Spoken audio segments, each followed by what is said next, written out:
About a month into the Making Lemonade road tour, I was getting ready to head out to New Orleans for Fat Tuesday. I had to be back in North Carolina at the beginning of April, and she texted me to ask if I'd bring her best friend Meghan back with me. Meghan had been staying in western Louisiana for a couple of months, but it was time for Meghan to go home to New York. Meghan wasn't quite ready to go home, and if I'd bring her back with me, Meghan could stay an extra few weeks there, and then she and Meghan would borrow Gypsy to get Meghan the rest of the way. I'd met Meghan a few years before, and she spent a week with us once at our house near the beach. She has this way about her.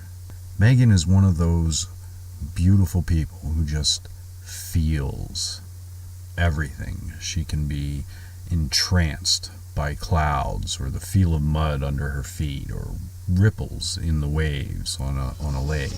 When I got to New Orleans, I met up with Meghan in the French Quarter, and she introduced me to Renee, the person she'd been staying with. Renee has this place called the Rosemarie. It's sort of a spiritual retreat, and I wound up staying there for the entire month of March. While I was there, I learned a lot from Meghan. It was Meghan who taught me how to let go of things in my life that I don't need to carry around. Like all the hurt I was still feeling 5 or 6 months after the breakup.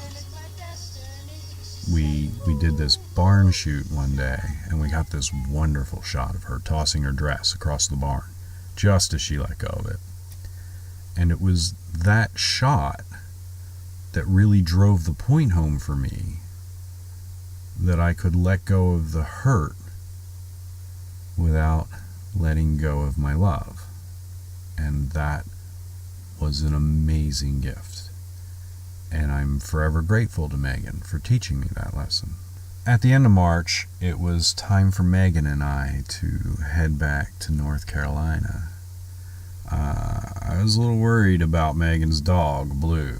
Blue was a stray who'd clearly been abused and who was more than a little skittish when I first met him. Well, in fact, I was a lot worried about Blue. But Blue and I got to be good friends, and he was awesome to have along for the ride. It took us 3 days to get back to North Carolina. We laughed a lot, and we sang the songs on the Sweet and Sour playlist, and just generally had an epic mini road trip. A road trip with Meghan is unlike anything I've ever experienced. Meghan has this great eye. I love how she sees the world. So along the way, I handed her my camera, and I showed her how to shoot video.